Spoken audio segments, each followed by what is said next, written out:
Bonsoir à tous, mes tzadikim, c'est David Toledano qui vous parle. On a pu, à la demande de beaucoup d'entre vous, mettre en ligne l'audio du cours de lundi dernier. On a eu beaucoup de problèmes techniques, on a perdu la vidéo.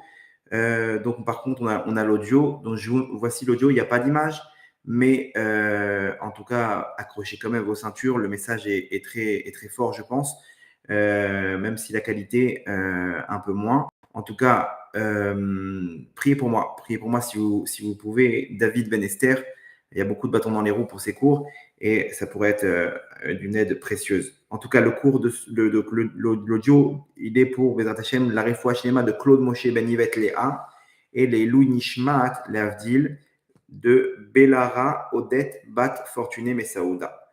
Bonne écoute et Hashem Ishma entraîne.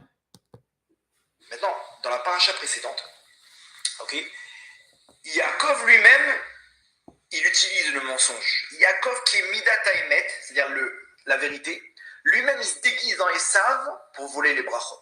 Ok, et c'est là que nous maintenant on doit comprendre que face à un monde de vipères, face à un monde de serpents, nous-mêmes on doit utiliser la force du serpent, ok, pour pouvoir contrer tout ça. Et c'est ce qu'Hachem il attend de nous maintenant. Ok, donc accrochez vos ceintures. On va détailler, on va Bezrat Hashem développer. Donc je vous amène faire un petit voyage Bezrat Hashem et je vous ramènerai bien sûr chez vous après tout ça. Ok, donc qu'est-ce qui s'est passé avec Yaakov? Je vous rappelle ce qui s'est passé dans la paracha donc, de la semaine dernière. Yaakov, regarde entre les deux parachiotes, on est Yaakov qui utilise le mensonge et Yaakov qui se confronte à Lavan par rapport au mensonge. Il y a donc un fil conducteur dans les parachiotes. Qu'est-ce qui s'est passé dans la paracha de la semaine dernière? Yaakov, lui, il est là en train d'étudier la Torah, tranquille, et il est face à, il sait très bien c'est quoi son plan dans le Ham Israël. Esav, lui, il n'est pas à sa place. Esav, il n'est pas à sa place. Yitzhak, il essaye à tout prix de le rapprocher, ok, mais on va dire qu'il n'arrive pas. Il donne une dernière instruction à Esav pour pouvoir prendre les brachot. Ces brachot-là, nous dit Yonatan Ben Uziel que c'était le soir de Pessah. Le soir de Pessah, il y a une force spéciale pour sortir la Neshama des forces du mal. Yitzhak, il sait très bien avec qui il a affaire. Il sait très bien qu'il a affaire avec Esav. Esav, dans sa tête, il y a des bonnes idées, mais son corps, il est complètement empris de la faute. Et donc, il veut essayer de le sauver. La dernière issue de secours, c'est le soir de Pessah. Le soir de Pessah, à cette même période, grâce à cette même lumière, on sortira d'Égypte. Grâce à cette même lumière, on fait tout le Seder de Pessah, il est basé sur pour faire descendre cette même lumière, pour que nous aussi, chaque année, on puisse sortir de nos metzarim, de l'étroitesse dans notre vie, etc. Yitzhak, il prend Esav et lui dit amène-moi ce qu'il faut, ok, il lui dit les Gedaïm là-bas, c'est par rapport au Korban Pessah, etc. Et viens, on va manger ensemble et je te donnerai les brachot. Ces brachot-là, elles vont descendre du ciel et sortir la Neshama d'Esav. Sauf que si Esav n'a pas choisi dans son libre arbitre de faire teshuva, on ne peut pas agir nous de l'extérieur. Le libre arbitre, il est donné entre les mains de l'homme. Si moi, je n'ai pas décidé de faire teshuva, on peut prier jusqu'à demain pour la personne, on peut l'aider, on peut l'amener à faire. C'est l'élément déclencheur, c'est entre les mains de l'homme. Si lui, il a décidé de ne pas faire teshuva, Yitzhak ne peut pas intervenir. Effectivement, Esav, dans son libre arbitre, il reste dans la faute. Il ne veut pas faire teshuva, et peut-être qu'il a compris ce qui devait se passer, mais il refuse. Et là, Hachem, il intervient. Il dit à Rivka, stop. Rivka, elle était prophétesse. Il lui donne par prophétie, il lui dit, stop, maintenant. La chance d'Esav, elle est passée. Cette lumière, elle doit descendre. Yaakov, il doit la prendre. Et là, bizarrement, ok, alors attends, très bien, Rivka, elle a qu'à aller voir son mari et lui dire, mon chéri, Yitzhak, ok, j'ai reçu une prophétie d'Hachem qui nous dit que notre cher Esav, chéri, ok, il ne veut pas recevoir les brachot, donc ça doit passer à Yaakov. Ok, Yitzhak, il entend la voix d'Hachem, l'ordre d'Hachem. Il applique, il dit bon, Yaakov vient, il parle à Esav, il dit il y en a marre, tu nous rends fous, allez, fais ta vie, trace ta route, et maintenant ça passe à Yaakov. Bizarrement, qu'est-ce qu'a fait Rivka? Elle arnaque et Yitzhak, son mari, en prenant Yaakov et en le faisant passer pour Esav. C'est bizarre. Nous, on lit tous les ans et on se dit mais c'est quoi ce scénario? Et qui elle a choisi maintenant? Elle est mal tombée, elle tombe sur Yaakov. Yaakov, il ne peut pas sortir un mensonge de sa bouche. Yaakov, c'est le Hémet. Yaakov, c'est le Hémet, il ne peut pas sortir un mensonge de sa bouche. Elle vient, sa mère, elle dit, écoute-moi bien. Tu vas aller et tu vas écouter ma voix, tu vas te déguiser en Esav, tu vas prendre les brachot à ton père. Mais mon père, s'il découvre ça, il va me scalper. Imaginez-vous la rancune spirituelle de ce qui s'est passé maintenant dans les mondes d'en haut, que la bracha est passée au mauvais endroit. Yitzhak qui peut en vouloir à son fils, et dans le ciel, on peut scalper Yaakov à cause de ça. Pourquoi? C'est quoi ce scénario? Yaakov, il y va, il écoute sa mère, ok. Et là, il vole les brachot, donc tout le monde connaît l'histoire, il prend les habits des sables, ok. Il met des pots sur lui, sa mère, elle a préparé le repas, il se présente devant Yitzhak, pardon, et il lui dit, Yitzhak, il ne comprend pas, il dit, déjà, t'es déjà là? Mais comment ça se fait? Normalement, Yitzhak, il comprend une chose, que maintenant, Taneshama et Esav, il croit que c'est Esav, Taneshama, elle va sortir des clipotes, des forces du mal. Est-ce que les clipotes, ils vont te laisser? C'est sûr qu'il n'y aura que des embûches sur le chemin d'Esav. D'un coup, après quelques minutes, Esav, il débarque.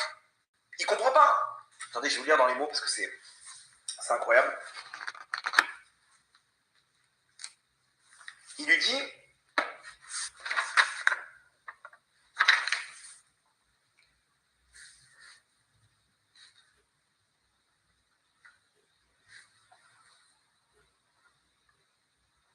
voilà.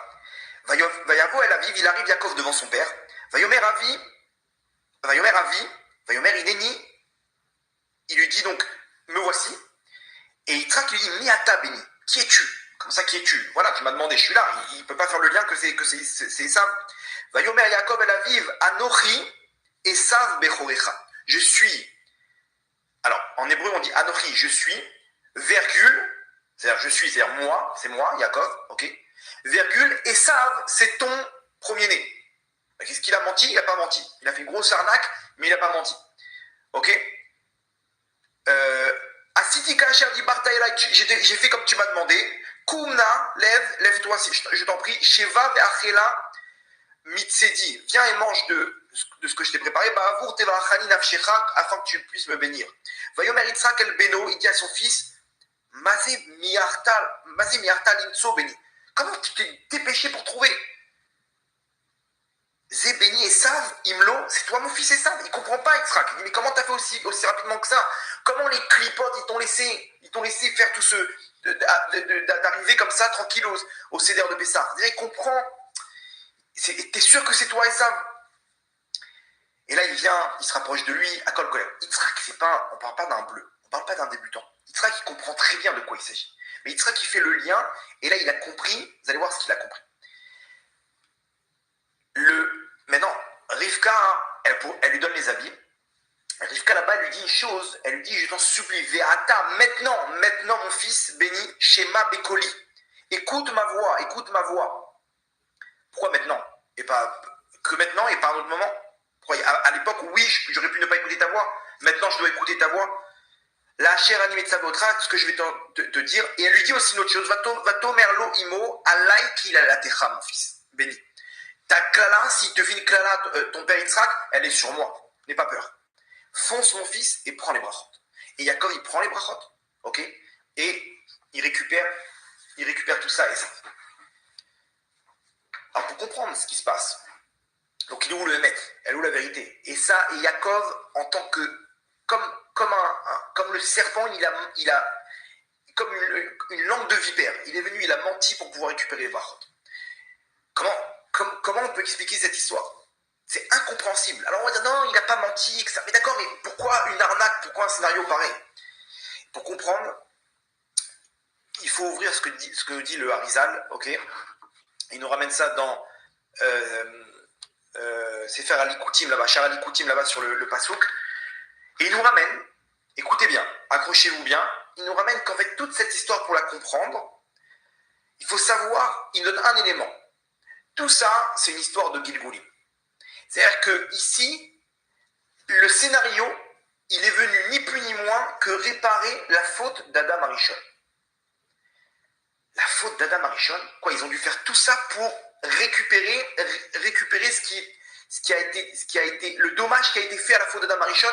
Effectivement, nous dit le Harizal, sachez que tous ces acteurs-là, que ce soit Rivka, Esav, Yaakov, Yitzhak, ce sont ni plus ni moins que ils sont revenus dans le même scénario que la faute d'Adam Arishon pour réparer. Waouh, ok, alors c'est-à-dire, vas-y, détail. Qu'est-ce qui s'est passé à la faute d'Adam Arishon? Tout le monde connaît l'histoire, je vous raconte brièvement. La faute d'Adam Arishon, c'est un fruit, le fruit du Da'at, ok, Etzad Da'at, qu'Hachem il a ordonné à Adam de ne pas toucher, de ne pas manger, pardon, ok, sinon ce jour-là, il mourirait, ok, il serait renvoyé du Gan Eden. Bon, il y a plein d'explications, etc. On va pas rentrer, on va le faire un peu terre à terre, et après, juste pour comprendre un peu le scénario. Est venu le serpent et il a réussi à convaincre Chava, la femme d'Adam, de manger le fruit. Elle a mangé le fruit et elle a donné à son mari Adam, ok, de goûter, et les trois, ils ont été maudits par Hachem. L'homme, il a reçu 10 klalotes, 10 malédictions, ok, etc. La femme, elle a reçu 10 malédictions, ok. La terre, le serpent 10 malédictions et la terre 9 malédictions. On a combien? 39 malédictions. Donc, de cette histoire, il y a 39 malédictions qui sont tombées sur la création. Ok? Selon la Kabbalah, c'est la chute des étincelles qui se trouvaient dans Adam Arishon, ok? Qui sont tombées par l'intermédiaire du Nachash, qui est le représentant des peuples du monde. Ok? Chava, c'est le représentant des femmes, des étincelles des femmes. Et tout ça, il y a eu ce scénario qui ont fait tomber donc, les étincelles dans la terre qui est la malchoute, et ce qu'il y a sous la terre, les clipotes, les forces du mal, ok? Donc on a cette malédiction qui est ni plus ni moins que l'absence de bénédiction qu'il y avait sur Adam Arishon, que si il ne touchait pas aux fruits, il aurait réussi son rôle sur terre, et donc il aurait pu amener la lumière voulue dans la création. La faute, elle a amené l'inverse, 39 donc malédictions sur la création entière, ce sont les étincelles qui tombent dans les forces du mal. Jusqu'à aujourd'hui, on est là pour réparer. Ok, ça c'est l'histoire. Maintenant regardez, on refait le même scénario avec Yaakov, vous allez comprendre. Accrochez-vous bien, vous allez voir comme c'est hyper précis. Le scénario, il est qu'on doit récupérer les 39 bénédictions qui sont tombées, on doit les ramener ils sont tombés dans les forces du mal, il faut les ramener dans la Kedusha. Ok, remarquez bien la bracha que fait Yitzhak. Yitzhak, lui, il a le rôle intermédiaire on va dire, d'Hachem. C'est-à-dire, lui, il donne la bracha. Qui donne la bracha? La bracha, elle vient d'Hachem. Yitzhak, c'est l'intermédiaire. Entre guillemets, c'est lui qui va passer les brachot qui sont tombés, ok, il va les transmettre. Qu'est-ce qu'il dit, Yitzhak, comme brachot?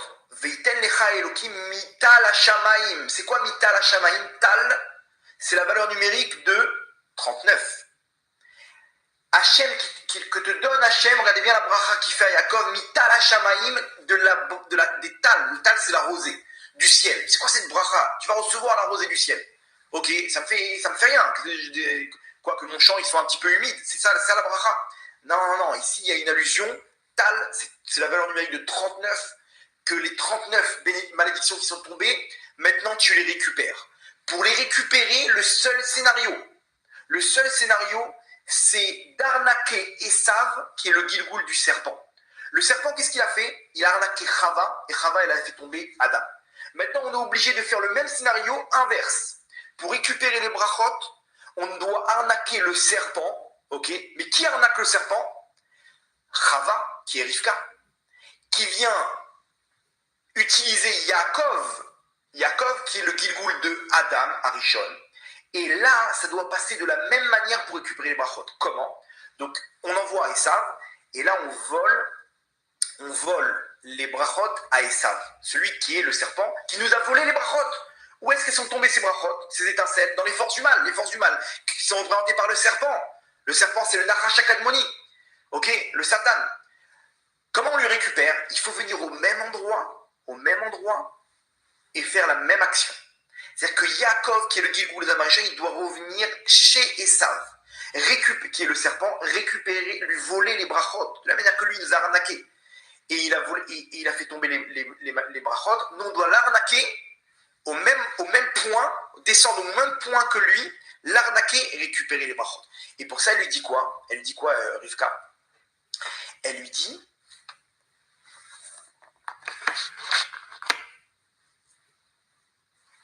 Attendez, je vais noter là. Rappelez-vous ce que je vous ai dit. Ata, maintenant, Shema Bekoli, Bni. Chava lui dit, à l'époque, tu as écouté ma voix, en tant que Chava, toi qui étais Adam Arishon, tu as écouté ma voix, et on est tombé dans la faute. Maintenant, à l'époque, oui, il ne fallait pas écouter ma voix, mais maintenant, oui, écoute ma voix. Elle dit Rivka, Yaakov, Ata, Shema, Bekoli, maintenant écoute ma voix. Avant, non, maintenant, oui, tu peux écouter ma voix. Après, elle lui dit quoi? Alaï qu'il est la techa, c'est sur moi qu'est venue la klala. C'est moi-même, Chava, qui a amené la klala, ça doit passer par moi, donc tout doit être engendré par Rivka, qui elle-même a été celle qui a déclenché la chute. Elle doit revenir, Chava, en tant que Rivka, et enclencher donc la récupération des brachot. Donc elle doit elle-même aller voir Yaakov et dire de récupérer les brachot. Ok? Et donc, qu'est-ce qu'il fait Yaakov? Il récupère les habits de Esav. Vous savez à qui appartenaient ces habits? Ces habits-là, c'était ni plus ni moins que les habits d'Adam Arishon. Quand il est venu devant Yitzhak, Yitzhak, il a touché Yaakov, il a senti les habits, qui sont les habits de Adam Arishon. Et il a compris que maintenant Yaakov, il revient en tant que Gilgoul d'Adam Arishon pour récupérer les brachot. C'est pour ça qu'il s'est laissé arnaquer, Yitzhak. Il a compris très bien, il a dit, ok, les brachot, elles doivent revenir maintenant à leur endroit initial, qui est la Gdusha. Donc Yaakov, il se déguise, ok, et il est obligé de récupérer les brachot en tant qu'ancien Gilgoul de Adam Arishon. C'est pour ça qu'il met la tunique d'Adam Arishon. Et qu'est-ce qu'il lui dit, Yitzhak? Il lui dit, Re'e bni re'ach asadeh. J'ai plus le passouk.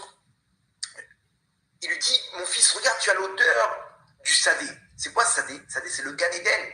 Adam Arishon, d'où il venait? Où elle s'est produit la faute? Au Gan Eden. Gan Eden, selon la Kabbale, c'est Zdetapurim. C'est le champ de pommier.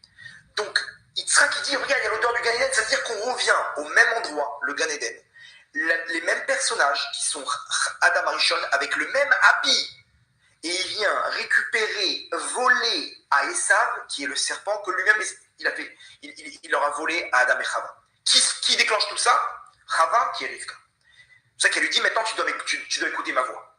Et donc on est obligé de faire ce scénario, ok, pour pouvoir récupérer les brachot. C'est-à-dire qu'ici il faut comprendre une chose.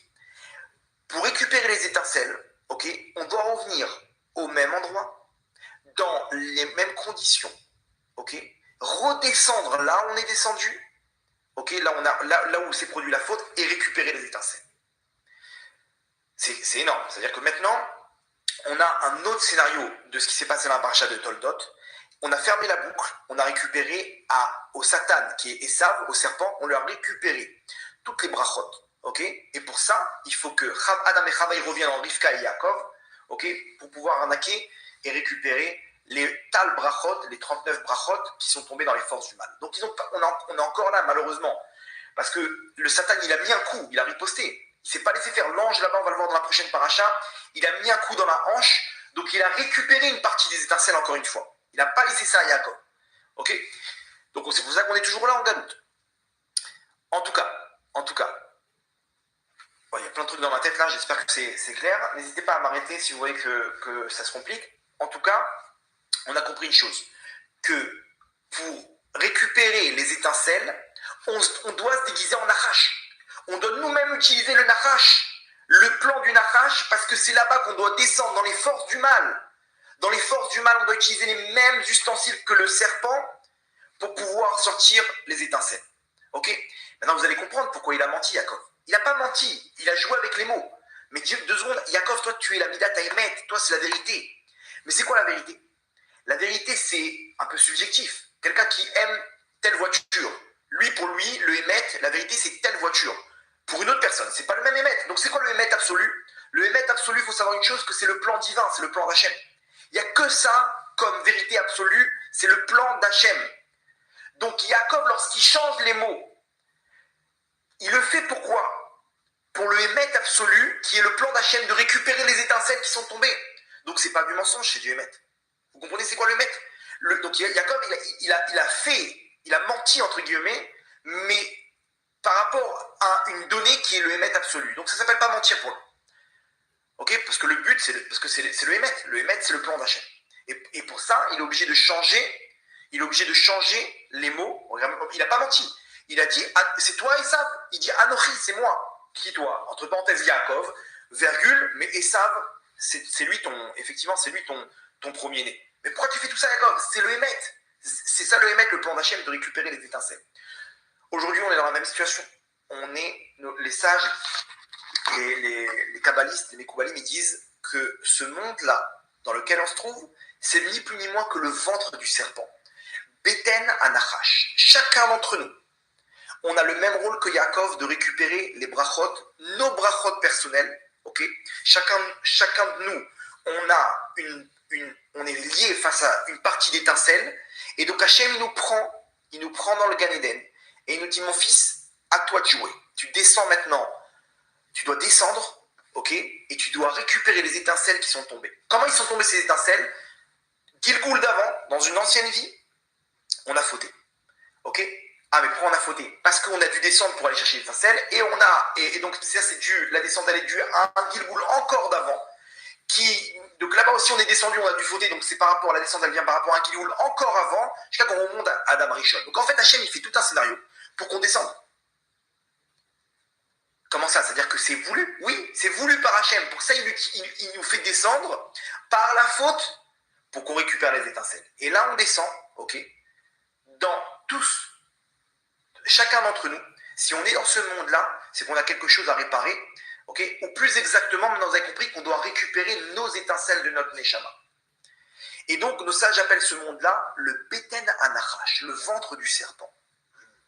Le ventre du serpent, pourquoi? Parce que de la manière que le serpent, il a volé toutes les étincelles à Adam Arishon, on doit redescendre à l'endroit du serpent et utiliser les mêmes ustensiles que le serpent pour pouvoir récupérer les étincelles et finir notre rôle sur Terre. Ok? Une autre explication pourquoi on appelle ça le ventre du serpent, parce qu'en fait, on est entouré par les forces du mal. En haut, on a ce qu'on appelle Klipat Noga. Pour atteindre les mondes d'en haut, on est séparé par des forces du mal qui ont le nom de Noga. Noga, c'est un mélange entre le bien et le mal. Okay. En bas, en dessous de la terre, on a les 3 Klipot Téméot, 3 forces du mal.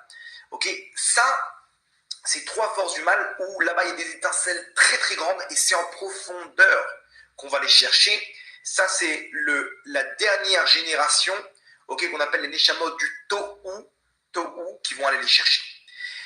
Et ça se passe à Gaza.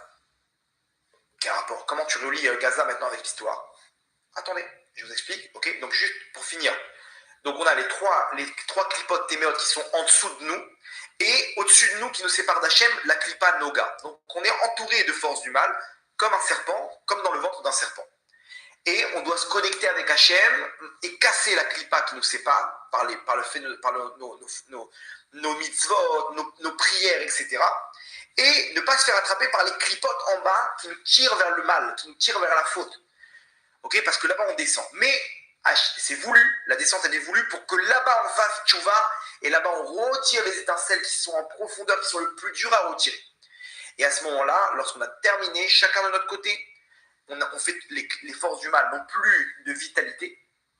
Ok? Et donc c'est la fin des temps, la venue du Mashiach. C'est ce que dit la Gemara en une phrase. La Gemara elle résume tout ce que je vous dis maintenant. Elle dit que En ben David ba achetichle neshamot meagouf. Le Mashiach ne viendra que lorsque les neshamot, qui sont les étincelles, seront vidés du corps. Il y a un corps dans les mondes d'en haut ou dans les mondes d'en bas avec des étincelles. Lorsqu'on a tout vidé, tout tombe. Et lorsque tout tombe, les mondes ils s'élèvent et c'est ce qu'on appelle la venue du Mashiach. C'est-à-dire que tout ce qu'on vit maintenant, c'est ni plus ni moins qu'un scénario pour amener le Mashiach. Chacun, où qu'on se trouve, on ramène des étincelles. Une fois qu'on a fini notre rôle, c'est terminé. Le monde du Sheker, le monde du serpent, du Nachash, il tombe. Ok? Et c'est la Géoula. C'est-à-dire que nous, on se dit, mais comment tout ça va changer? Comment le mal il va tomber? Il nous faudra encore des années. Non. Au contraire, à la fin des temps, on arrive à un moment où il ne reste plus beaucoup d'étincelles. Donc le mal, il est vidé du bon qui est en lui. Et donc le mal, il arrive à tous les records. Le mal, il bat tous les records. 1400 morts dans des atrocités de barbarie. Et tous les jours, on entend des soldats qui partent. Nos petits frères qui sont là en train de se battre pour nous. Un soldat, deux soldats, des trucs. Et le monde qui nous crache au visage. Avec leur langue de vipère, avec leurs mensonges et leurs fake news et tous ces trucs-là. Nous, on est là, on se dit, mais qu'est-ce qui se passe? Mais pourquoi tout ce mal? Pourquoi tout ce mal? Vous savez pourquoi tout ce mal? Parce que lorsqu'il y a des étincelles dans les forces du mal, les étincelles, c'est le bon, c'est la bracha. Donc il y a une partie de bon même dans le mal, mais plus on avance, plus on se rapproche de la fin des temps, plus on vit des étincelles. Et à la fin, il va rester que le mal, avec des toutes petites étincelles. Donc le mal, il sera beaucoup plus fort, parce qu'il sera vidé du bon qui est en lui. Donc à la fin des temps, on va arriver à une situation, si vous avez bien compris le fonctionnement, où le mal, il va battre tous les records, et le bien, il sera mis complètement à l'écart. C'est exactement ce qu'on est en train de vivre. On est en train de vivre aujourd'hui où Israël et le peuple et l'âme Israël, ils sont mis complètement de côté. Le bien qui représente le bien, c'est la Torah, c'est la morale, c'est tout ça, on les prend pour des nazis, acteurs de génocide contre des femmes et des enfants, okay, alors qu'ils essayent au maximum, pour ça ils risquent la vie de leurs propres soldats, okay, pour sauver des enfants qui vont être éduqués plus tard à faire ce qui s'est passé le 7 octobre. On est dans un monde de fous et on est là avec 1400 morts, on est obligé de leur montrer les vidéos, mais regarde tout ça, regarde ça, ce qu'ils font. Des choses que je crois qu'on n'est même pas au courant de la moitié de ce qui s'est vraiment passé. Imaginez-vous la censure que les gens ils ont dû sortir, ceux qui ont vu ce film-là, des journalistes qui n'ont rien à voir avec l'âme Israël, ils sont sortis en pleurant, ils étaient dans tous leurs états. Et les gens, ils continuent, et des manifestations pro-palestiniennes. On est à un niveau, mais comment c'est possible? Plus que jamais, Israël, ils auraient dû avoir le droit de se défendre. Non, pas de minute de silence, vous n'avez pas à vous défendre. Aussi une minute de silence, mais aussi pour les pauvres Palestiniens. Mais attends, mais comment c'est possible? Ils ont évacué tous les civils. Pourquoi il y a encore des enfants qui sont malheureusement pris dans des tirs? Comprenez que c'est les hommes du Hamas qui les prennent comme bouclier humain. Ça, c'est pas logique. Israël, il laisse 2 semaines quitter le nord de la bande de Gaza. On va raser maintenant. On est obligé d'intervenir parce qu'en dessous, il y a des tunnels. Donc, il y aura des bombardements dans tous les sens. Et d'un coup, on nous parle de morts de femmes et d'enfants. Mais qu'est-ce qu'ils font là encore? Qu'est-ce qu'ils font là? Pourquoi? Parce que le Hamas, il leur dit, vous partez pas.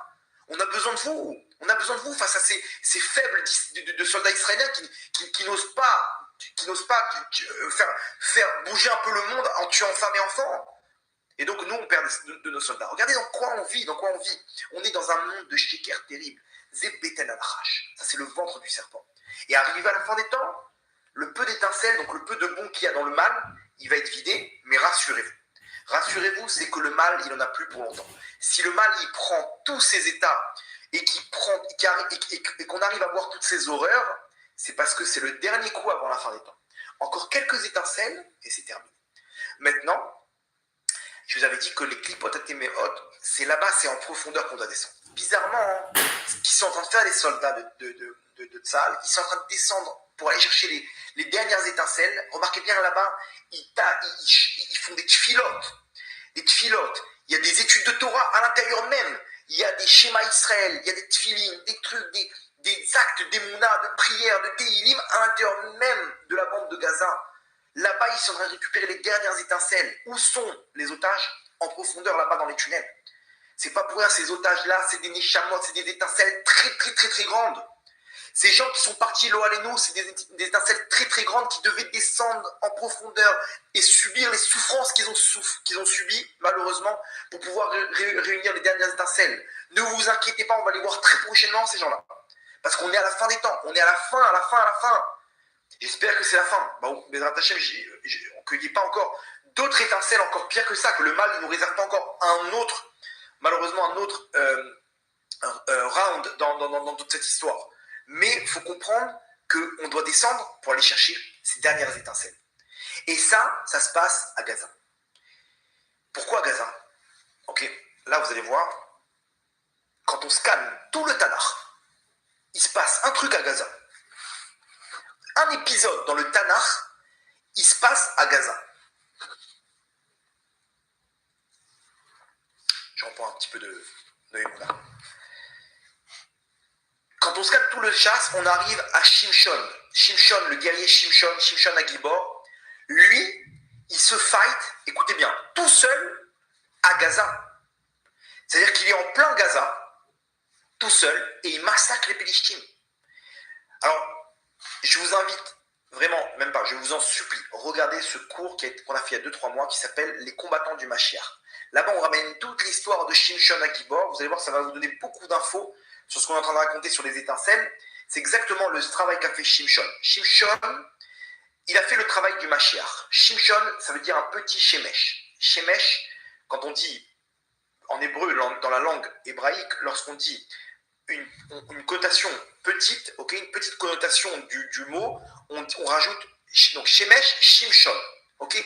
Par exemple, un toit Gag, un petit toit Gagon. Okay.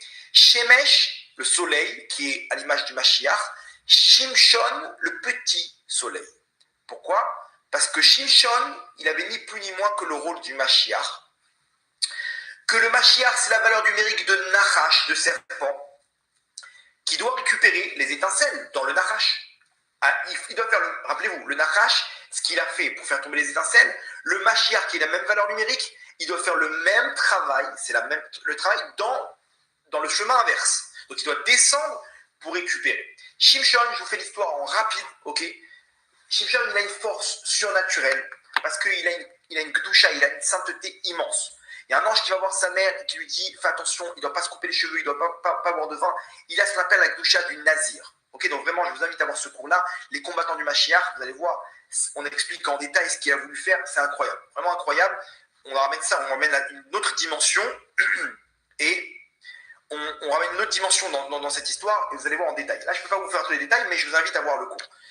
Donc Shimshon, lui, il grandit, il ne touche pas au vin, il ne touche pas à tout ça, etc. Et il a une force surnaturelle. Bizarrement, il descend à Ashkelon et dans les villes du sud, okay, dont Gaza. Et là-bas, il se marie avec des femmes qui sont des Philistines, okay, des Philistins. Et là-bas, il se bat spirituellement et aussi matériellement. Il doit descendre là-bas dans des actes qu'il fait, okay, matériels, où il se marie. Attends, Shimshon, c'était un des Gdoléador, c'était un des grands de la génération, c'était un tzaddik énorme.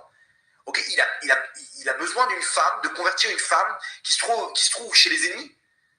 Où il va prendre une femme d'un grand rave, tu te maries avec elle, tu fais une famille comme tout le monde. Non, Shimshon, il a un plan en tête. Il a un plan en tête et il descend et il va à Gaza, il se marie avec 3 femmes. Okay, la première, il lui fait un sale coup. La deuxième aussi, et la troisième, Dalila, c'est la pire, elle lui coupe les cheveux, elle lui fait perdre sa force. Et là-bas, on connaît toute l'histoire tragique où Shimshon, il meurt, mais avec lui, il arrive à récupérer les étincelles parce qu'il est descendu pour récupérer les étincelles. Son rôle, rappelez-vous, c'est le rôle du Mashiach. Il doit descendre et récupérer les étincelles. Maintenant, la deuxième femme, l'histoire, elle est ni plus ni moins qu'à Gaza. Qu'est-ce qu'il fait à Gaza? C'est un épisode dans le Tanakh où Shimshon, il descend seul pour faire quelque chose à Gaza. Ok, donc on est dans Shoftim, Perek, chapitre Tetzain 15, le premier verset. Vayeler Shimshon Azata. Et Shimshon, il descend à Aza. Vayar Shamisha, et il voit là-bas une femme, Zona, prostituée. Vayavo Eléa, et il la prend comme femme. Il la prend comme femme, on ne sait pas s'il a converti. La première, il l'a convertie. Ok, la deuxième, on n'a pas de détails. Mais on parle d'une femme, donc d'une Pélishtim, et une Zona, une prostituée. C'est-à-dire qu'il a pris une femme de la rue.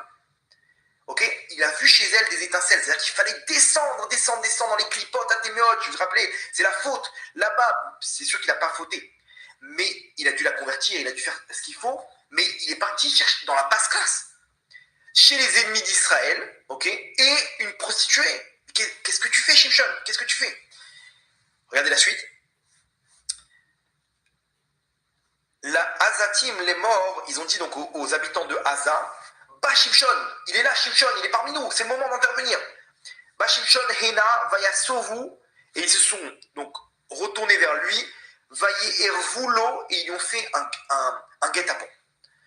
Kol Alayla, toute la nuit, ok, Béchar Haïr, donc toute la nuit ils l'ont attendu, ils sont réunis des soldats, les Pélishtim, parce que c'était le moment ou jamais pour pouvoir en découdre avec Shimshon. Et ils se sont mis Béchar Haïr, à l'entrée de la ville, là-bas ils ont fermé la porte, vous savez, c'est les grosses murailles, Et là-bas, il y a deux grandes portes qu'ils ont fermées. Ils se sont mis là-bas.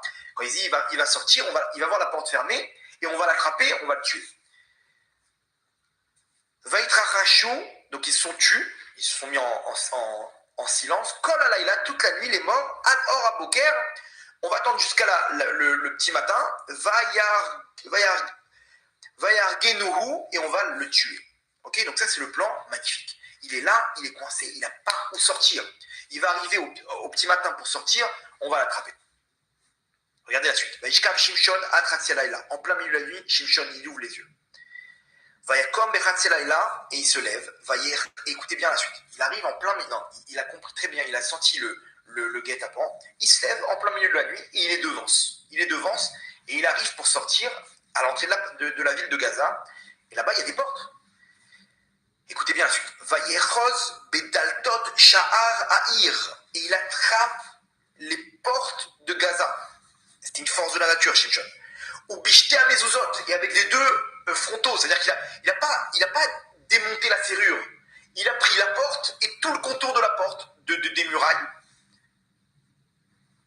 Vaïsaem, et il les a déracinés. Ima Periar, avec la serrure. Il n'a même pas besoin d'ouvrir la serrure, il a pris les deux portes avec lui. Vayasem al-Ktefav, il les a mis sur son épaule. Il portait ça à bout de bras sur ses épaules. Vayalem, il les a montés al-Rosha'ar, au-dessus de la montagne. Asher al-Pene Chevron, face à Chevron. Chevron, ça a un lien. Donc, là, on ne comprend rien. Déjà, on voit la force de la nature qu'il était, Shimshon. C'est au-dessus de la nature. Il avait une force spirituelle, Shimshon. Il a démonté la porte. Il les a mis KO, les mecs. Ils étaient là. Ils étaient prêts à intervenir avec leurs épées. Ils ont vu d'un coup comment il a déraciné le truc. Ils ont dit bon, laisse tomber.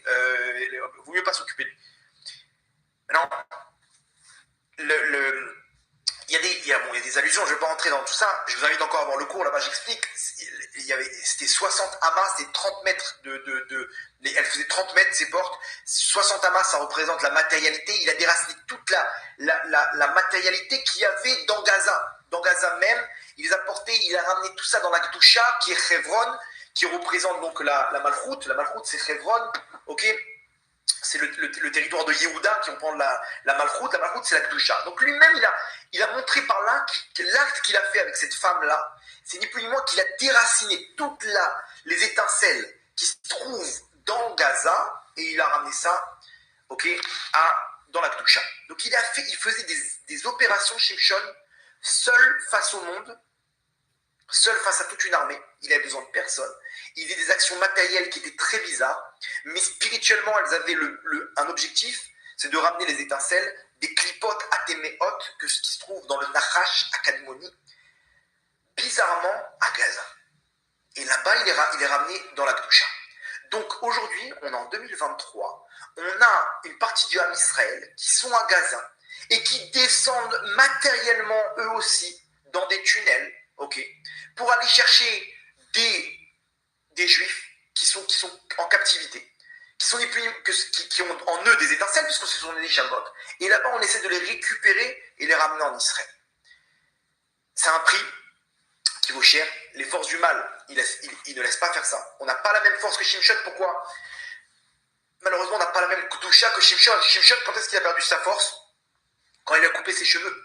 Donc il a enfreint une des règles de la sainteté du nazir, qui est de ne pas couper ses cheveux. Donc la force du Ham Israël, elle dépend de sa Gdusha. Quand les soldats ils partent là-bas, nous-mêmes, on peut leur donner des forces. Comment ? Par la Gdusha du Ham Israël. Malheureusement, on voit ce qui se passe, le manque de Gdusha, le manque de Tzniout. Il y a marqué Hachem va yitaler b'machane. Hachem, il est avec toi dans ton camp, il t'aide. Hachem, il fait des miracles. Il est là pour nous sauver. Il ne doit pas avoir un seul cheveu du Ham Israël qui doit tomber normalement. Quand on entend un mort, 2 morts, 3 morts, c'est à cause de nous. Donc, à quel niveau ? À cause de la Gdusha. Parce qu'il y a marqué Veshav Macharicha. S'il y a ce qu'on appelle Ervat Davar, Veshav Macharicha. Ces femmes-là, elles ne savent pas, ces femmes qui ont pris sur elles de se couvrir la tête, de tsniout. On me ramène des histoires. On me dit, j'ai des mails, les gens ils savent très bien que ça me porte à cœur la Gdusha. Vous comprenez pourquoi ? Parce qu'on parle que c'est une question de vie ou de mort. Ils me ramènent des histoires et vraiment, ça me fait chaud au cœur. Il n'y a pas mieux quand j'entends qu'une femme, elle rentre dans la doucha, ou quand j'entends qu'un homme, il fait attention à sa bride, qu'il arrête des avérodes, des histoires comme ça que les gens, ils se rendent pas compte, mais ils sont en train de sauver le Ham Israël. Ils sont en train de sauver le Ham Israël. Vous ne vous rendez pas compte des miracles qu'il y a là-bas. Il y a des miracles, ces miracles, d'où ils sortent? D'où ils sortent? Ils sont arrivés dans des tunnels, ils ont trouvé 7 terroristes morts par terre. Ils ne sont jamais arrivés dans ces tunnels-là. Qu'est-ce qui se passe? Vous savez ce qui se passe? Ils sont fait tuer par d'autres terroristes. Une histoire très connue qui circule actuellement, qu'ils sont montés dans un bâtiment, 2 groupes de terroristes, ils les ont encerclés. Maintenant, ils ont perdu la communication entre eux. Okay, parce qu'ils n'ont plus les radios et tout, ils n'ont plus de batterie, ils parlent par leur téléphone, etc. Il n'y a plus d'électricité, il n'y a plus rien du tout. Ils ont perdu la communication entre eux et c'était dans la nuit, un des groupes est sorti, l'autre groupe a cru que c'était les soldats du bâtiment qui sortaient, ils ont commencé à leur tirer dessus. Maintenant, ils ont tiré sur les autres terroristes. Les autres terroristes se sont dit, ah voilà, c'est les soldats qui nous ont repérés, ils ont riposté et entre eux, ils se sont tués. 27 terroristes du Hamas qui attendaient une unité de Tsahal qui était à l'étage. Ils ont vu ça à l'étage, ils ont vu qu'il y a deux groupes de terroristes qui étaient en train de se tirer dessus. Ils ont terminé le travail, 27 terroristes morts. D'où ça vient ces miracles? Et combien de témoignages de gens qui interviennent, ok? Ils voient des gens avec une barbe blanche, ils voient quelqu'un en train d'étudier la Torah, un mec en train d'étudier la Torah, il dit, qu'est-ce qu'il fait ce mec là en train d'étudier la Torah en plein cœur de Gaza? Il s'approche de lui, il dit, rentrez pas dans ce bâtiment, il est plein d'explosifs. 2-3 histoires comme ça qui circulent. Est-ce que c'est vrai? C'est pas vrai? Je sais pas. Mais en tout cas, il y a des miracles. Malheureusement, il y a aussi des choses terribles. Mais pourquoi on n'arrive pas à Gaza là-bas à réussir? Pourquoi on n'arrive pas comme Shimshon à avoir cette force? Parce que Shimshon, quand est-ce qu'il a perdu sa force? Lorsqu'il est tombé. Il est tombé spirituellement dans la Kedusha. Donc c'est pour ça, Rabotai, je vous en supplie, continuez encore et encore dans la Kedusha, encore et encore. Quand une femme, elle vient, elle se couvre la tête, elle dit que ce soit pour la tzlacha du Ham Israël. Elle ne se rend pas compte que cette lumière, elle vient donner la force à nos soldats. Vraiment, on est là, on est triste. Mais qu'est-ce que tu fais pour ça? Qu'est-ce que tu fais pour ça? Quand on entend qu'un soldat, il tombe, ou 2 ou 3 ou 4 soldats, on doit, nous, se réveiller et encore ajouter des efforts et des efforts. Bon, Hachem, il y en a qui le font. Si vous êtes dans ce truc-là, vous êtes dans le droit chemin, vous êtes en plein dedans, vous êtes en train de sauver des vies. Vous êtes en train de sauver des vies. Mais si vous connaissez encore des femmes ou des gens qui sont tombés ou qui n'arrivent pas dans la doucha, c'est le moment de les renforcer et leur dire, fais ça pour l'Am Israël, fais ça pour les soldats. Parce que nous, on est là en train de se plaindre, et je suis triste, mais tu peux, c'est entre tes mains, c'est entre nos mains, Rabotai, c'est entre nos mains. Ok, maintenant regardez comme c'est fort.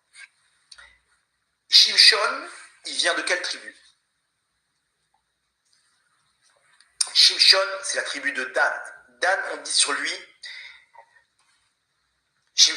Dan, la Torah nous dit sur lui, Perek, même tête, 49, chapitre 49, verset Yud Zayin, Yehi Dan, que Dan y soit Nachash al-Ederer, comme un serpent sur le chemin.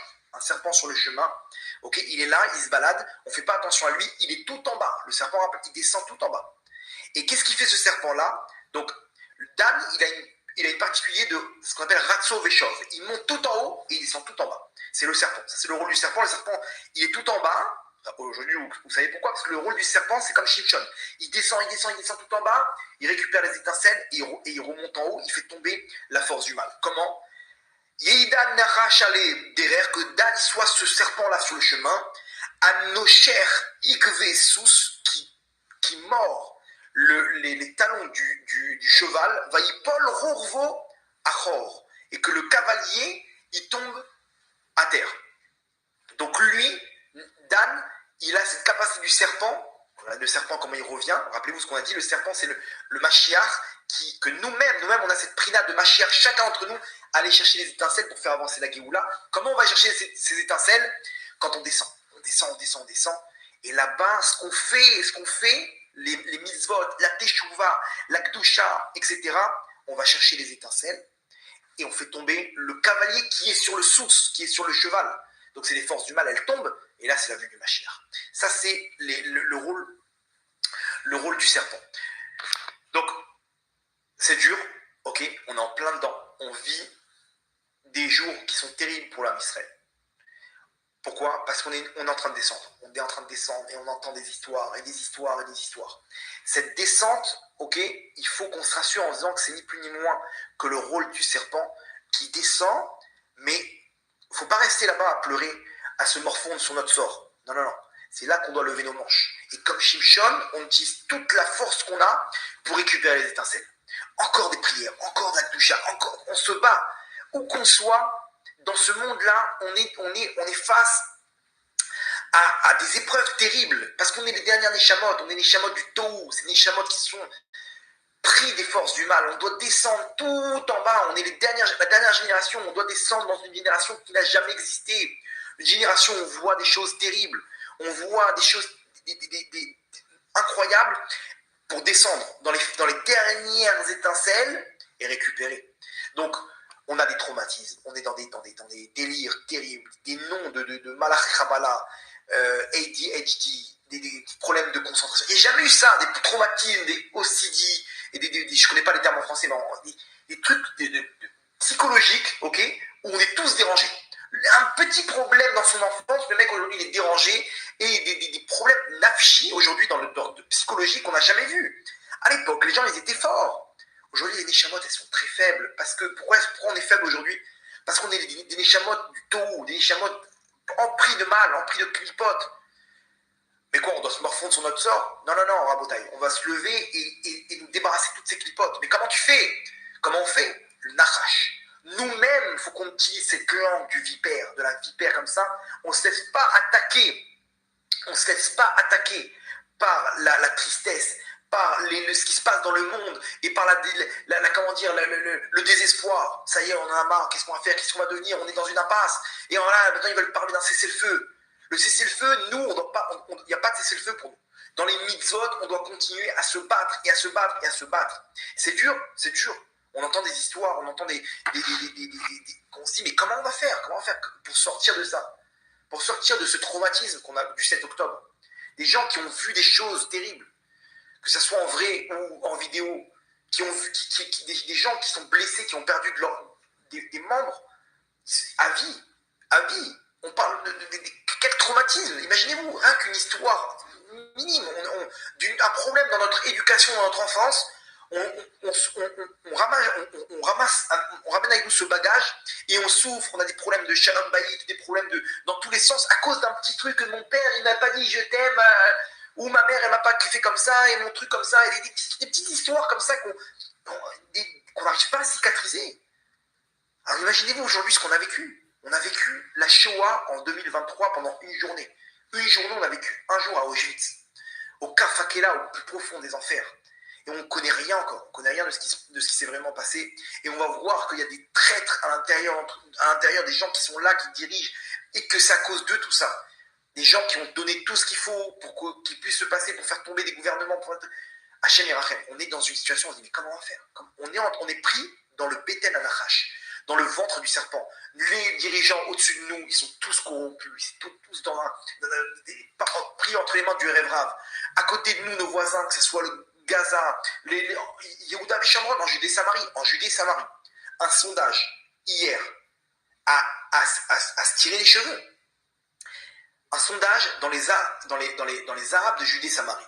On pose première question, est-ce que, après le massacre du 7 octobre, est-ce que vous considérez fier d'être palestinien? 98%, oui.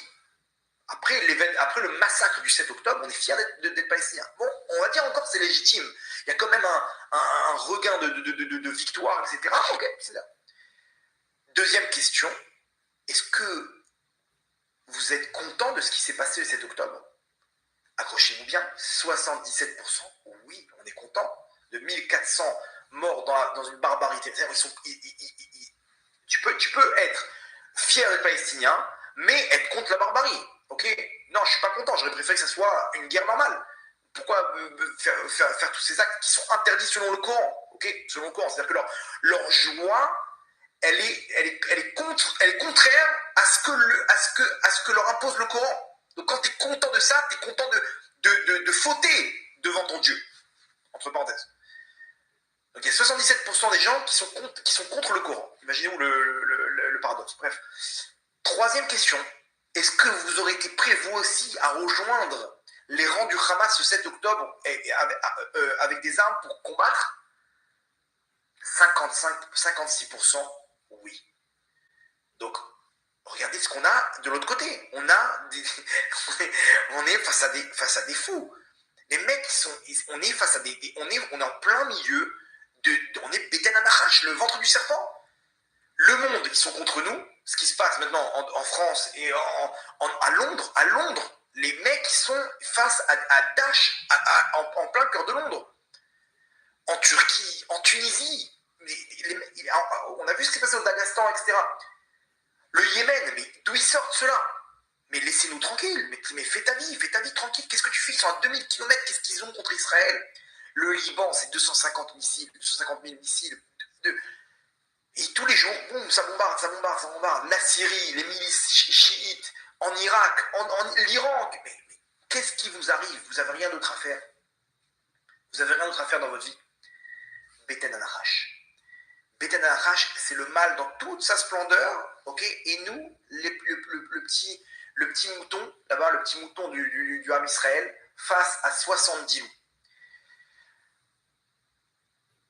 Pourquoi il ne faut pas désespérer? Parce que ce mouton, il a un berger. Ce mouton, il a un berger, et ce berger, c'est Akadosh Baruch Hu. Et Akadosh Baruch Hu, il est là. Akadosh Baruch Hu, il nous protège. Et tout ça, c'est le scénario d'Akadosh Baruch Hu. On doit descendre là-bas. Mais rassurez-vous, quand on va récupérer les dernières étincelles, ok, peut-être que ces dernières étincelles, c'est peut-être quelques otages, ou ce qui est en train de se passer là-bas à Gaza, quand ils vont terminer le travail, à l'image de Shimshon, à l'image du serpent, on descend tout en bas, et on fait tomber la dernière étincelle, et donc le mal, il va arriver au sommet. Pourquoi? Parce qu'il y a le moins d'étincelles, mais dès qu'on enlève la dernière étincelle, il tombe. Donc la scène d'après, c'est la chute du mal. Ok? Donc accrochez-vous, il faut s'armer des mounas. Je suis d'accord avec vous, c'est chaud, il faut s'armer des mounas, mais le système, j'espère que vous l'avez compris. C'est-à-dire qu'on va on va toucher le sol, et après on repart. Après on repart parce que c'est là que la clipa elle tombe. Ok? Paul, Rorvo, Achor, le cavalier il tombe à ce moment-là. Ça, c'est qui fait ça? C'est Dan. Aujourd'hui, on est tous des Shimshon. On est tous seuls face à ces étincelles, seuls face à tout ça. On m'a dit, et c'est marrant parce que le Shimshon, on dit Ruach Hashem mefaemet bo. L'esprit d'Hachem, il est mefaemet bo, il rebondit en lui. Ce terme mefaemet, ça veut dire Pahamon. Pahamon, c'est une cloche. Une cloche, c'est gauche-droite. C'est-à-dire, on descend et on remonte les étincelles. On descend. Si votre vie, elle fait partie de ça, une fois vous êtes tout en bas, et une fois vous êtes tout en haut, proche d'Hachem, plein d'émouna, ok? Ça veut dire que vous êtes en train de faire des actions, d'aller chercher des étincelles, vous descendez et vous remontez. L'homme Israël, il est en train de vivre exactement la même histoire. On descend très très bas. Pourquoi? Parce qu'on va chercher les dernières étincelles. Et c'est pour ça que tel qu'on peut répondre, là, ils m'ont dit qu'il y a un Mahamar du Rabbi qui dit que à vos dates, à Nitzotzot, Istaima. Le travail de récupérer les étincelles, il s'est terminé. Ok? Il y a 40 ans, il a dit ça. Et comment c'est possible? Aujourd'hui, on voit encore que les forces du mal, ils sont présentes. Elles sont présentes. Comment c'est possible? Aujourd'hui, on peut répondre, ok, très facilement, que ce qu'il a dit, le Rabbi, que ça s'est terminé. Ok, il y a plusieurs réponses. Le Rabbi, toute sa vie, il a fait des actions pour récupérer ces étincelles. Le Rabbi savait très bien comment opérer. Il envoyait des gens avec des défilines, avec des matzot. Il opérait spirituellement dans le monde pour récupérer ces étincelles. Okay, il est parti le 11 Nissan, okay, parce que le 11, ça fait référence aux 11 étincelles. Okay, normalement, il y a 10, il y a 10 sphères célestes. Maintenant, le Da'at, il se divise en deux. Donc, il y a Chabad, Chokhmah, Bina, Da'at. Le Da'at, il se divise en deux. En deux, c'est Chassadim des Da'at et Kvurot des Da'at. Donc en fait, finalement, il y en a 11. Il y en a 11 étincelles. Okay, et on voit ça que les trois, ils se divisent en quatre. Les trois, Chabad, Chokhmah, Bina, Da'at, ils se divisent en quatre étincelles. Okay, c'est ce qui se passe dans les téphilines. Dans les téphilines, il y a un shin avec 4 branches et un shin à 3 branches. Le Ben Ishraï dit on doit regarder le shin à 4 branches avant de mettre les téphilines de la tête et après à 3 branches. Aujourd'hui, vous savez pourquoi? Parce qu'en fait, le shin a 3 branches et après regardez le shin à 4 branches. Pourquoi? Ça fait référence que les 3 lumières, Chokhmah, Bina, Da'at, ils se transforment en 4 lumières. Chokhmah, Bina et les 2 Da'at. Donc il y a 11. Et Nissan, c'est l'élévation. les 11 étincelles, il élevait les 11 étincelles, ok, comme ça. J'ai vu un rap qui expliquait une très belle explication, que c'est pour ça qu'il est parti le 11 Nissan, parce que lui-même, il a terminé tout ce travail. Alors comment c'est possible qu'on est encore face à cette clipa, au clipote, et on voit ce qui se passe. Donc ça veut dire que la clipa elle est encore là, le travail n'est pas fini. Donc il y a plusieurs réponses, où on peut dire qu'au niveau global, on a terminé, mais au niveau individuel, chacun il doit récupérer encore ses étincelles. Ok, première explication. Ok, deuxième explication, c'est quand il dit qu'on a terminé, c'est que oui, mais nous, on donne encore des forces. Ok, comme il dit là-bas dans Etzraïm, que le Zera Levatala, la semence en vin, elle donne des forces aux forces du mal pour pouvoir continuer le mal. C'est-à-dire que ça donne une vitalité. On donne encore des étincelles. Oui, le travail de Adam Arishon, il est terminé, mais nous-mêmes, on fournit encore des étincelles. Ou peut-être, ok. Et ça expliquerait bien le cours la première partie du cours. C'est que le travail des étincelles dans les mondes d'en haut, dans la clipa Noga, il est terminé. Mais dans les dernières clipotes en dessous, ça, c'est le rôle du Mashiach. Donc nous, on est la génération du Mashiach. Nous-mêmes, on fait le travail du Mashiach. Chacun où qu'on se trouve, on a fini les étincelles d'en haut de la clipa Noga, mais les 3 clipotes à Téméhot, en dessous, celle-là, c'est le rôle du Mashiach. Et donc, toute la génération, nous-mêmes, on est l'armée du Mashiach qu'on va chercher. Et là-bas, comme ça, il ramène le Sadeh, Rabbi Shaul Dweck à Cohen, okay, dans le livre Efash Tenema, Sharav Rudim, Perek Gimel, Otiyut Bet. Voilà. Donc ça pour expliquer pourquoi ça s'est terminé, mais on est encore dedans. Pourquoi? Parce que nous, on est en plein dans les dernières. Les dernières, c'est que la génération du Mashiach, les Neshamot du Tohu, que eux, ils ont la force de descendre. Donc nous, on descend, on y va, et c'est pour ça qu'il faut s'accrocher. Le serpent, il a aussi, donc la force, c'est aussi dans sa langue. Il pique avec sa langue, ok, avec la langue de la, comment dire, Razak, le 11 Nissan, c'est l'anniversaire du Rabbi. L'anniversaire du Rabbi, donc c'est toute sa naissance, son essence même, c'est d'aller chercher les étincelles. Razak. Je suis pas à fond dans tous les détails, mais Razak pour ceux qui ont rectifié. Donc, qu'est-ce qu'on disait? Ouais. Le serpent, il a une capacité aussi avec sa langue. La langue, remarquez bien, elle va, même là où il descend, il va chercher ce qu'il a récupéré. Ok, il peut tirer la langue, il récupère l'objet et la retirer. Ça, c'est à l'image des tfilotes. Les tfilotes, il faut savoir une chose selon la Kabbale. Les tfilotes, c'est ce qui récupère les étincelles. Les tfilotes, elles récupèrent les étincelles. Quand un homme sur terre, il prie, il ramène des étincelles. Imaginez-vous tous les soldats qui sont à Gaza aujourd'hui. La quantité de tfilotes qu'il y a. Imaginez-vous leur maman à tous ces soldats, leurs papas, leurs frères et sœurs, leurs proches qui sont en train de bombarder en tfilotes. La tfila, c'est ni plus ni moins que la force de récupérer les étincelles. 2 éléments pour récupérer les étincelles, c'est la tfila et l'étude de la Torah. Quand une personne elle prie, elle récupère les étincelles. Donc toute filote toute action qui a un rapport avec les étincelles, il doit être automatiquement associé à la tfila. Ok? Un malade, ok, ça a un rapport avec des étincelles. Donc là, si vous avez bien compris qu'à Gaza, il y a des étincelles qui sont très très profondes, donc on doit inonder de tfilotes. C'est ce qui est en train de se passer avec les soldats qui sont sur place et à distance avec tout le Ham Israël. Pour construire une maison, sa famille, pour bâtir une famille, ok, il faut. Pourquoi un homme et une femme ils se marient? Ni plus ni moins que pour la mitzvah de Pérou Urvu. Pérou Urvu, c'est d'amener des enfants. Le mariage en lui-même, c'est pas une mitzvah. C'est comme construire une souka. Une souka, tu as construit la souka, ça s'appelle Ercher Mitzvah. C'est pas une mitzvah.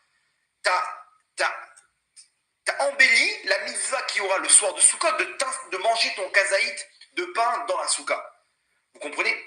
De s'asseoir dans la souka. Cette mitzvah-là, elle commence avec la construction. La mitzvah d'amener des enfants, elle commence au mariage. Pour ça, il faut se marier. Ok? Il faut se marier. Pour se marier, c'est ce qui s'appelle Ercher Mitzvah, d'amener des enfants. La mitzvah, c'est d'amener des enfants. D'amener des enfants, c'est amener des étincelles, ok, sur terre. Donc, pour ça, il faut prier. C'est pour ça qu'il y a des problèmes des fois pour trouver leurs zivoug, des gens, parce que tout dépend de la tfila. Là, il y a des birourim, il y a des étincelles à ramener. Donc, il y a des étincelles à ramener. Pour ça, il faut prier. Et là, vous allez comprendre pourquoi Léa ve'ene Léa racote. Les yeux de Léa, ils étaient gonflés parce qu'elle n'arrêtait pas de pleurer. Attends, il y a une question à $1 million. Rachel, elle pleure, ok, aussi. Hachem, il lui dit, mini kolech mi bechi, venaich mi dim'a. Il dit à Hachem, il dit à Rachel, Rachel, arrête de pleurer. Ne pleure pas. Par contre, Léa, elle pleure. Hachem, il lui dit pas de s'arrêter de pleurer. Ve'ene Léa racote. Léa, elle pleure. Et on lui dit pas de s'arrêter de pleurer. Rachel, elle pleure. Hachem lui dit, non, arrête-toi, Matzadeket. Mini kolech mi bechi. Enlève le son de pleurs de tes sanglots, arrête tes sanglots et enlève les larmes de tes yeux. Comme ça, il lui dit à Rachel, attends, mais pourquoi tu la laisses pas pleurer? Ou pourquoi tu n'arrêtes pas, tu demandes pas à Léa de s'arrêter de pleurer? Réponse incroyable. Alors, je ne sais pas si vous avez, une réponse, ok, selon le sens simple, mais aujourd'hui, vous avez compris selon le sens kabbalistique que la tfila que fait Léa, c'est pour bâtir sa maison. Le Zohar, il dit que Léa, elle attendait là-bas au carrefour des chemins. Et elle savait très bien qu'un jour, la descendance de sa tante, Rivka, ils allaient venir pour les prendre comme épouse à elle et sa sœur Rachel. Comme ce qui s'est passé pour Yitzhak. Un beau jour, Yitzhak, son envoyé, Eliezer, il est venu et il a pris Rivka comme épouse. Rivka à Imenu. Pour son maître Yitzhak. Et le frère de Rivka, Lavan, il a sorti 2 tzadikotes, qui sont Rachel et Léa.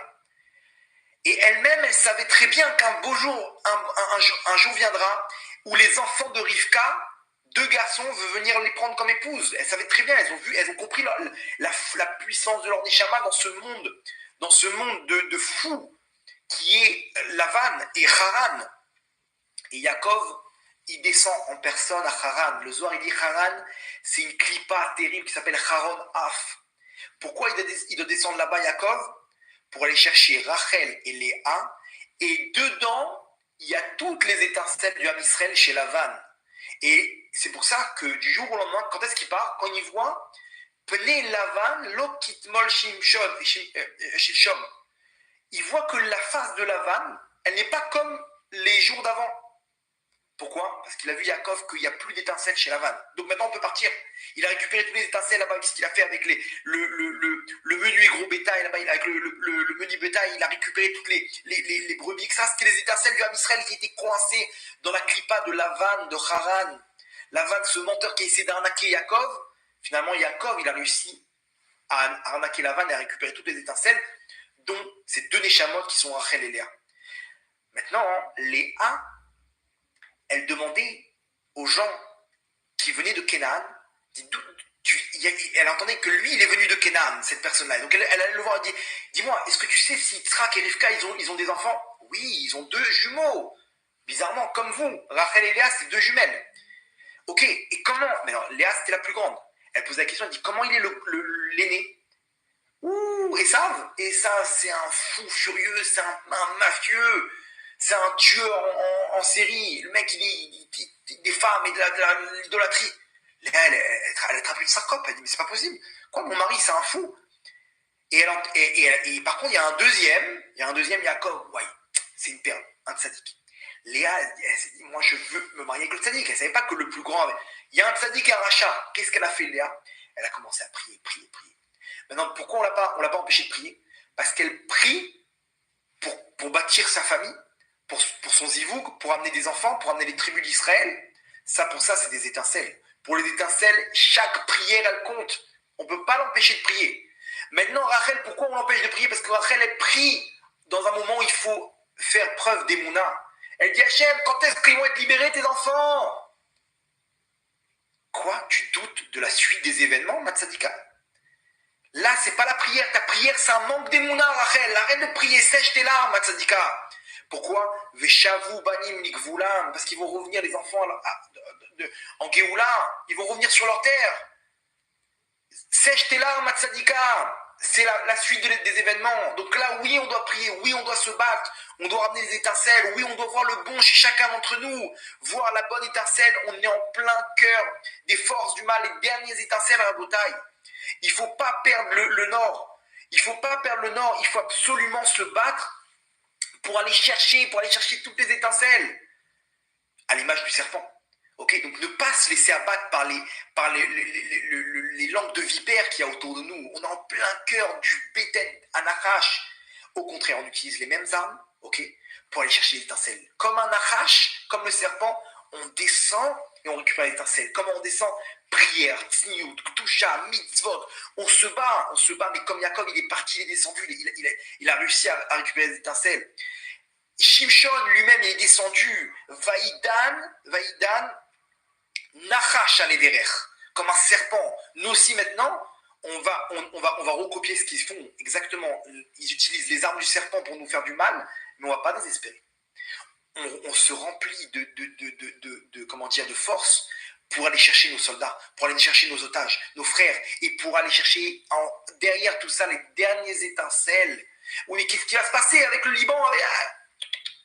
Là où qu'on soit, on a chacun nos étincelles. Par rapport à nos épreuves, chacun, lui, c'est d'aller faire la paix avec son frère. Ça fait 12 ans que tu parles plus avec ton frère. Récupère les dernières étincelles, fais la paix avec lui. Tu as les dernières étincelles. Toi, Matsadika, c'est quoi? C'est dur pour toi la tsniout? Vas-y, c'est la dernière ligne droite avant la Géoula. Tu récupères les dernières étincelles. Crois-moi, il n'y en a pas pour longtemps. C'est quelques jours, on y est. Toi, c'est quoi? Terra Mishpara, la pureté familiale. Mais c'est quoi le problème? Pendant quelques jours, tu vas être séparé de ton mari. Crois-moi que tu vas le retrouver comme le jour de ton mariage. Trempe au mikvé, tu descends, tu récupères les étincelles. Shabbat, vas-y mon tzaddik. Vas-y, prends sur toi, c'est dur. Et qu'est-ce qu'on va faire? On s'ennuie, Kvodarav. Mais tu ne te rends pas compte que tu es en train de ramener la lumière de la Géoula. Allonge ta jupe, ma tzadika. Mets tes jeans en haut dans l'armoire. En haut, juste pendant cette période. Pourquoi? Parce que tu es en train de faire descendre la shrina dans le Ham Israël. Et tu descends, c'est dur. C'est une épreuve qui est difficile. Tu descends, mais quand tu descends, tu récupères les étincelles. Et après, et donc bien entendu, entouré de toutes les tfilotes et d'allumer des bougies, allumer surtout la nuit. Je vous conseille de prendre un tzaddik que vous aimez bien, que vous allumez une bougie pour lui, vous donnez une tzedaka pour lui, surtout après Chatzot, donc 11h30 à peu près en Israël, et vous allumez une bougie pour un tzaddik et vous lui demandez d'aller chercher lui les étincelles. Les tzaddikim peuvent descendre plus facilement que nous, et ils peuvent descendre et chercher les étincelles. Et vous savez comment ça se matérialise? Par des miracles, on voit où les soldats ils voient des tzaddikim avec des barbes blanches, on voit des tzaddikim en train de prier. Allez savoir si c'est pas Rabbi Nachman, c'est pas le Rabbi de Lubavitch qui sont là-bas, c'est pas des gdolé ador qui descendent eux-mêmes et qui prennent l'apparence comme ça pour sauver les chayalim et aller chercher les étincelles. Donc il faut se battre, il ne faut pas perdre. Et à ce moment-là, on se met en mode Rachel. Donc on était en mode Léa, la langue du serpent pour prier et pour aller chercher les étincelles. C'est cette prière qui a l'image de la langue qui va chercher les étincelles. Quand tu pries, tu es comme un aimant qui ramène les étincelles. Ça, c'est Léa. La paracha de la semaine nous apprend qu'il y a aussi Rachel. Rachel, c'est Koach HaEmuna, c'est la force de la Emuna. Ne tombe surtout pas en désespoir. Remplis-toi d'émouna, mon tzaddik. Allez, ma tzaddiket, remplis. On ne tombe pas dans le désespoir. On ne tombe pas dans la tristesse. Il y a nos frères qui tombent. Mais pas de désespoir. Ils sont tombés parce qu'ils devaient passer par là pour aller chercher leurs étincelles. Ils vont revenir très bientôt. Très bientôt. On ne perd pas le nord. On lève les manches et on se bat. Ça, c'est le Kohar de la force d'émouna de Rachel. Rachel, elle, on lui dit maintenant, tu vas t'occuper des saves. Ok, elle accepte. Mais prie. Non. Hachem, accorde les tova. Tu veux que je m'occupe des saves? Là-bas, je vais aller chercher des étincelles. Avec les saves. Vas-y, ma soeur, prends ma place. Mais quoi? Mais pourquoi tu fais tout ça? Bats-toi pour. Non, je vais bâtir ma maison avec Esav. Je vais prier, parce qu'on a dit qu'il faut prier pour bâtir sa famille. Mais avec Esav. Et j'ai la émouna que c'est la meilleure des choses pour moi de marier avec Esav. Rachel, elle a tout gagné parce que grâce à ça, elle peut venir à la fin des temps avec la force de la émouna et elle dit Hachem, moi j'ai tout mis de côté, mais tous mes sentiments, je les ai mis de côté pour toi, Hachem. Pour pouvoir laisser place à ma sœur. Moi qui suis une être de chair et de sang. Donc toi, Hachem, Melech Malchei Melachim, le roi des rois, À plus forte raison, tu peux mettre de côté tes sentiments. Et oui, c'est vrai qu'on a du mal dans la Kedusha Hachem, c'est vrai qu'on a du mal dans le Shabbat, on a du mal, on est des Neshamot du tout, on est face à ces clipotes qui ne nous laissent pas respirer. On n'arrive pas à s'en sortir, Ribono Shalolam. Mais toi aussi, Hachem, mets de côté tes sentiments, mets de côté ta Torah, un instant, juste pour nous sauver. Et Hachem, Veshavu Banim Likvura. Et il dit à Rachel, non, pas besoin de pleurer. Ta Emouna, elle me suffit pour libérer le Ham Israël. Donc, les amis, ils sont en train de parler d'un cessez-le-feu. C'est une catastrophe, un cessez-le-feu. Bon, qu'ils fassent ce qu'ils veulent, mais en tout cas, nous, il n'y a pas de cessez-le-feu. On se bat encore et encore, et on descend. C'est dur, mais si c'est dur, ça veut dire qu'on est en train de descendre. Et si on est en train de descendre, c'est qu'on est en train de descendre, on est chercher les dernières étincelles de la fin des temps. Donc, il faut se battre, il faut voir chacun par rapport à son épreuve. Et n'oubliez pas, comme Shimshon, comme le serpent, il ne se base pas en troupeau. Il est tout seul aller derrière, sur le chemin. Quoi, il n'est pas en groupe comme les lions, comme les... Non, il est tout seul, c'est un solitaire le serpent. Shimshon, il était tout seul. Pour nous apprendre que face à cette clipa de Gaza, t'es seul face à tes nitzotzot. T'es seul face à ta clipa. Et si tu le fais, on va savoir si c'est pas toi qui va amener le Mashiach. Parce que le Mashiach, il attend les dernières étincelles, et après il intervient. De Nachash, on passe à Mashiach. Et Mashiach, à ce moment-là, la clipa, elle tombe, et là, c'est tout ce qu'on a vécu. On dit comme ça, Samechenu Kimot Initanu. Chez notre Aïnoura'a, Hachem, Samechenu, donne-nous de la joie, Kimot Initanu, comme les jours où tu nous as fait souffrir. C'est-à-dire, Hachem, attention, de la même manière qu'on est descendu très bas, notre joie, elle doit être inversement proportionnelle. Il doit y avoir un inversement proportionnel, ok? Donc on est descendu très bas, on va monter très très haut. Très très haut, Rabotaï, très très haut. C'est maintenant. Maintenant, on investit dans une action qui vaut rien. On est là face au peuple du monde. Le Ham Israël, il est jeté par terre. Et il faut pleurer, surtout dans le Tikkun Ratzot, Tikkun Rachel, Tikkun Léa. Il faut pleurer dans la situation de l'Ham Israël. Pourquoi? Parce que de là, on utilise ces deux forces dans le ciel qui sont Rachel et Léa. Ok? On descend dans nos pleurs. Et là-bas, Azorim, Bedima, ceux qui ont semé avec les larmes, Berina, Yiktsoru, avec la joie, ils vont récolter. Donc ça, c'est l'étape d'après.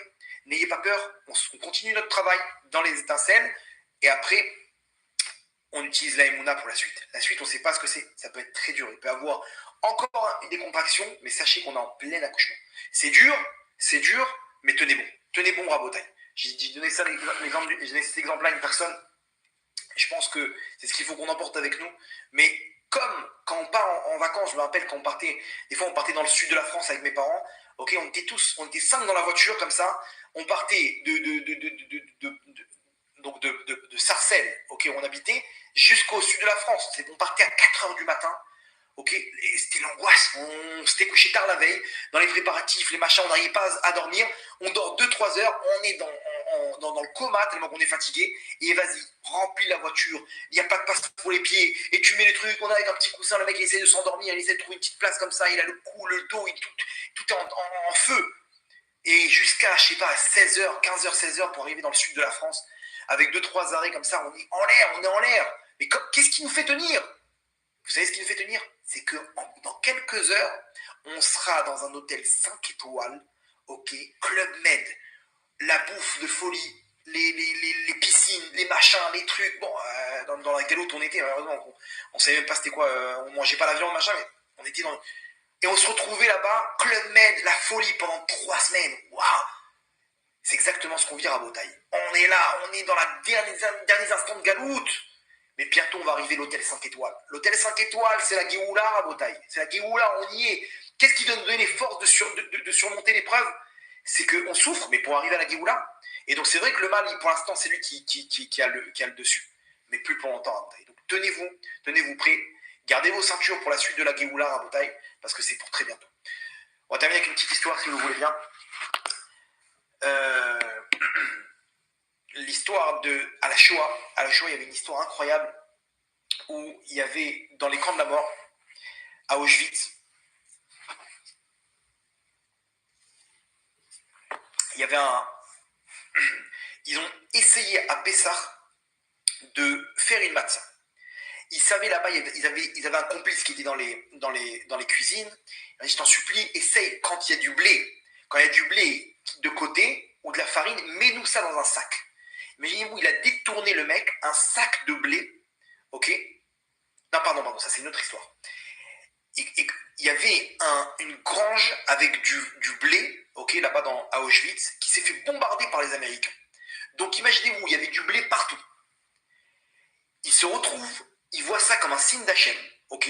Il voit ça, les Juifs là-bas à Auschwitz, et il récupère des petites poignées de blé. Dans quelques jours, c'est Pessah. Et ils se disent, on a du blé, on va le moudre, on va faire des matzot. Si on arrive à le faire, on peut faire le Seder de Pessah le plus beau de l'histoire de l'humanité. Et effectivement, ils arrivent comme ça, en clandestin, à moudre le blé, à faire tout ce qu'il faut avec l'eau, maïm shelano, etc., tout ce qu'il faut pour faire les matzot, et ils font une matzah. Ils font une matzah qui est toute prête, ok? Et le soir même, c'est Pessah. Et il y a un des prisonniers qui met ça dans sa veste, dans son habit, et il se fait choper par un soldat. Ouais. Il se fait choper par un soldat.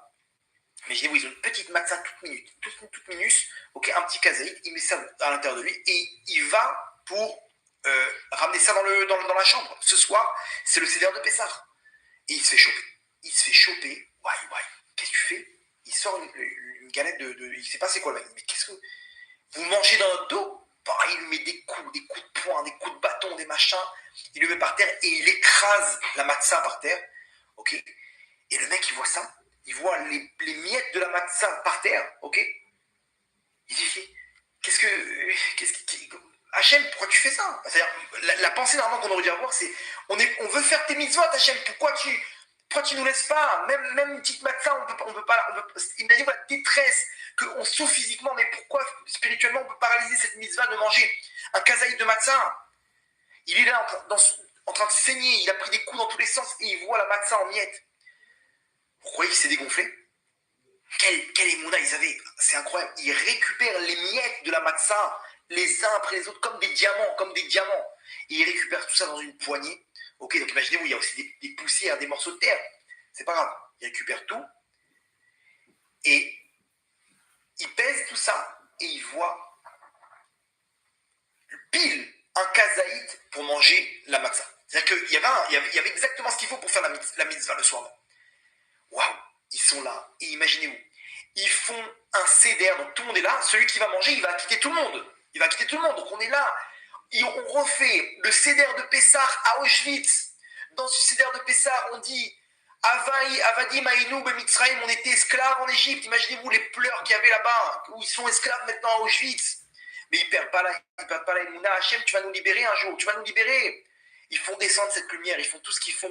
Là-bas, vous imaginez que le Maror, l'amertume, elle était là à volonté, ok, mais ils ont cette matzah. Arrivé devant le kazaït, celui qui a réussi à récupérer donc lui, il débosse partout du sang et tout.